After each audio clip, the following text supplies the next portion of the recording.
वो सवाल जिसको लेकर बात करेंगे हम। Modi 3.0 first day first show, किसको क्या पोर्टफोलियो, ये बड़ा सवाल है। प्रदीप सर, सीसीएस से शुरुआत करते हैं। चेहरे पिछली बार वाले सीसीएस के, सबको मंत्रिमंडल में जगह मिल गई है, शपथ ले ली है, ऐसे में सीसीएस में निरंतरता 2.0 वाला ही 3.0 में कंटिन्यू करेगा या आपको लगता है कोई तब्दीली हो सकती है? देखिए, अगर बीजेपी को अपने दम पर बहुमत मिला होता या 303 जो आई थी उससे ज़्यादा मिला होता तो शायद, मैं कह रहा हूँ शायद, सीसीएस में आपको एकाध परिवर्तन दिखाई देता। लेकिन अभी जो स्थिति है उसमें मुझे नहीं लगता कि कोई परिवर्तन होगा। खासतौर से नितिन गडकरी के मंत्री, बेस्ट परफॉर्मिंग मिनिस्टर है नितिन गडकरी इस सरकार के जी। और वो विभाग उन्होंने मांग कर लिया था। वो 2014 में गए थे नरेंद्र मोदी के पास कि अगर आप मुझे मंत्री बना रहे हो तो मुझे ये विभाग दीजिएगा। तो और उस विभाग के काम को वो एंजॉय भी करते हैं जी। और परफॉर्म करके भी दिखाया। तो मुझे नहीं लगता कि उनका विभाग जो है, एक आध अतिरिक्त विभाग की जिम्मेदारी मिल जाए वो अलग बात हो सकती है, लेकिन उनका विभाग बदल दिया जाएगा, कोई मुझे इसमें से दिखाई नहीं देता। मैंने दरअसल सवाल आपसे इसी वजह से पूछा कि भाई नितिन गडकरी का अगर विभाग बदला जाएगा फिर तो मतलब उनको सीसीएस में या तो लाया जाए, प्रमोशन उनका किया जाए, लेकिन अगर ऐसा नहीं होता और सीसीएस में कोई बदलाव नहीं होता तो फिर तो नितिन गडकरी का विभाग बदला जाए, इसका कोई लॉजिक तो नजर नहीं आता है अभी सर। देखिए, वो एक, जैसे प्रदीप जी ने कहा कि वो अपने विभाग में उन्होंने बहुत ही उम्दा प्रदर्शन किया है और जनता के बीच में भी उनकी बड़ी अच्छी छवि है कि मोदी मंत्रिमंडल के जो कुछ अपवाद स्वरूप मंत्री हैं, जो जनता जानती है कि ये मंत्री हैं और ये काम कर रहे हैं नरेंद्र मोदी के अलावा, उनमें से एक नितिन गडकरी हैं। अब हम लोगों को एक तो दो तरीके हैं इस बार मामले में सोचने के। एक तो तरीका ये है कि हम लोग भारतीय जनता पार्टी के जो मंत्री हैं उनके बीच में विभागों का बंटवारा कैसे हो इसके ऊपर गौर करें जी। ये तो ठीक है, इस पर करना ही चाहिए। एक ये भी है कि जो गठजोड़ दलों के लोगों को के मंत्री हैं उनके बीच में विभागों का बंटवारा, उन्होंने कौन कौन से विभाग मांगे हैं, उनको कौन कौन से विभाग देने पर सहमति हुई, क्योंकि उनके विभाग चुनने का अधिकार या उनके नामों को चुनने का अधिकार नरेंद्र मोदी को नहीं है। भले ही मोदी 03 कहते रहे या 30 कहते रहे, उससे कोई फर्क नहीं पड़ता। नरेंद्र मोदी इस मंत्रिमंडल के आंशिक प्रधानमंत्री हैं। हर गठजोड़ सरकार का प्रधानमंत्री आंशिक ही होता है, वो पूर्ण नहीं होता है, क्योंकि वो उसकी सारी मर्जी नहीं चलती है उसकी। ना तो वो ये तय कर सकते हैं कि कौन मंत्री बनेगा, जबकि तकनीकी रूप से प्रधानमंत्री का विशेषाधिकार होता है कि वो किसको अपने मंत्रिमंडल में शामिल करे, लेकिन गठजोड़ सरकार में विशेषाधिकार में भी कटौती हो जाती है। इसीलिए जो 3.0 आप कहते हैं ये अनुचित है और गलत है। मैं इस बात को रेखांकित करना चाहता हूं। दूसरी बात यह है कि उन्होंने कौन कौन से विभाग मांगे हैं, भाजपा ने उनके सामने पलट के क्या प्रस्ताव रखा है, इन दोनों के बीच में क्या अंतर्विरोध है। जब विभागों का बंटवारा होगा तब ये निकल के आएगा, उससे तय होगा कि इस सरकार की लॉन्जेविटी यानी इस सरकार का जीवन कितना लंबा है। इसीलिए हम ये सवाल लेकर आए कि एक एक मंत्रालय बटेगा, पार्टनर्स को क्या मिलेगा। मेरे ख्याल से यहाँ पर अभी कोई गुंजाइश की मनमुटाव हो उसकी नजर नहीं आती है, क्योंकि ये सारी वो टेक्निकलिटीज है जिस पर पहले ही बात कर ली गई होगी और जहां बात नहीं बनी वो एनसीपी, अजीत पवार और प्रफुल्ल पटेल, उनको हम कल सुन ही चुके हैं। विजय जी, ये जो अब तो केवल औपचारिकता है। मंत्रालय मुझे लगता है 1 घंटे में, आधा घंटे में मंत्रालयों की लिस्ट राष्ट्रपति भवन से आ जाएगी, क्योंकि शाम को 5 बजे कैबिनेट है, तो उससे तो बहुत पहले वो मंत्रियों के विभाग उनको मिल जाएंगे।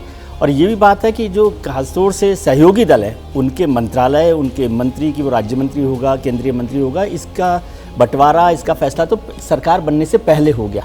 जो जेपी नड्डा, अमित शाह, राजनाथ जी जो बैठक कर रहे थे उसके दौरान भी इस सब पर बातचीत हुई और सभी विभागों का तय हो गया। उसमें ये बात साफ है, जो पहले भी चर्चा हम लोग कर रहे थे, कि सीसीएस का कोई मंत्रालय किसी सहयोगी दल को नहीं मिलने वाला। और यदि एक तस्वीर के हिसाब से देखें तो कल जब शपथ ग्रहण हो रहा था तो राजनाथ जी, अमित शाह जी और नितिन गडकरी बैठे हुए थे, तो वो सबसे सीनियर ऑर्डर है वहाँ पर।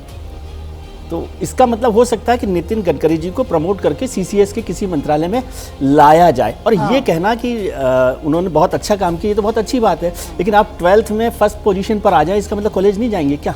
नहीं, बिल्कुल उसी कॉलेज में तो नहीं रख सकते। और अच्छा काम अगर आप करेंगे तो प्रमोशन बनता है। इसी वजह से मैंने जोड़कर ये सवाल पूछा था कि साहब अगर नितिन गडकरी का मंत्रालय बदला जाता है तो मतलब फिर सीसीएस में उनके लिए गुंजाइश। और इस बार जिस बात को यहाँ पर अभय सर रेखांकित कर रहे थे कि साहब ये मोदी 3.0 से बेहतर अगर एनडीए सरकार कहा जाए तो बेहतर है, तालमेल बनाकर चलना है। और ऐसे में पिछली सीसीएस की अगर बात की जाए तो एस जयशंकर, निर्मला सीतारमण, दोनों वो नेता जो राज्यसभा के जरिए आए। तो ऐसे में क्या आपको लगता है कि सीसीएस में कोई फेरबदल हो सकता है? नितिन गडकरी जैसे मास लीडर को वहां जगह दी जा सकती है क्या? दो चीज़ें अलग अलग हैं। पहला, 2014 के चुनाव के दौरान एक चर्चा आई थी कि एक इंफ्रास्ट्रक्चर मंत्रालय बनेगा जी। उसमें road transport, railway, civil aviation, इसको मिला के कहा गया था कि एक मंत्रालय बनेगा और उसका मंत्री बनाया जाएगा नितिन गडकरी जी को। वो फलीभूत नहीं हुआ। अब बाद में रोड ट्रांसपोर्ट मिनिस्ट्री दे दी गई नितिन गडकरी जी को। उनका काम वास्तव में 100% अच्छा रहा। 10 साल में उसका रिजल्ट आया है कि 91,000 किलोमीटर की रोड, आज सड़क, हाईवे आज 1,46,000 किलोमीटर पहुँच चुकी है।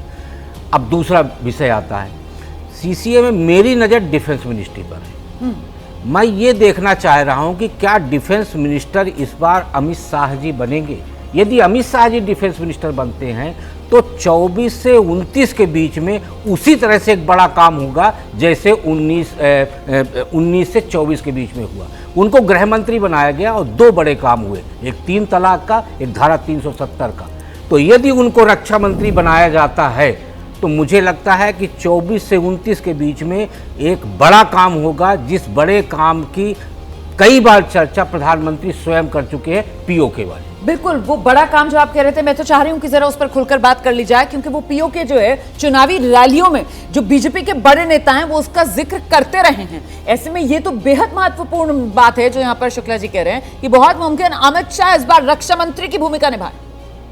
नहीं, मुझे तो बिल्कुल नहीं लगता। देखिए, गृह मंत्रालय बहुत ही इम्पोर्टेंट है इस सरकार के लिए, खासतौर से जब बीजेपी का पूर्ण बहुमत नहीं है तब और ज़्यादा है गृह मंत्रालय। तो अमित शाह से गृह मंत्रालय लिया जाएगा ऐसी मुझे कोई उम्मीद नहीं है।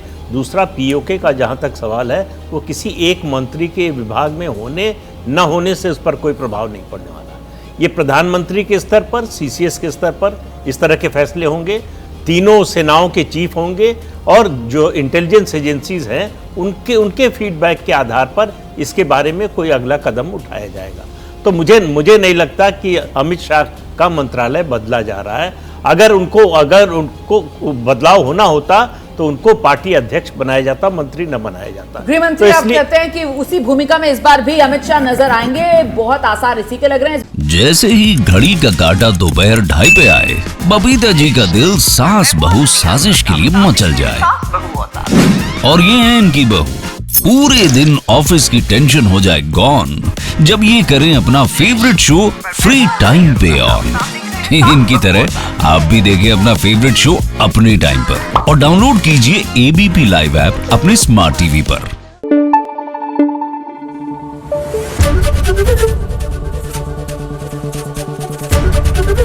एबीपी न्यूज आपको रखे आगे।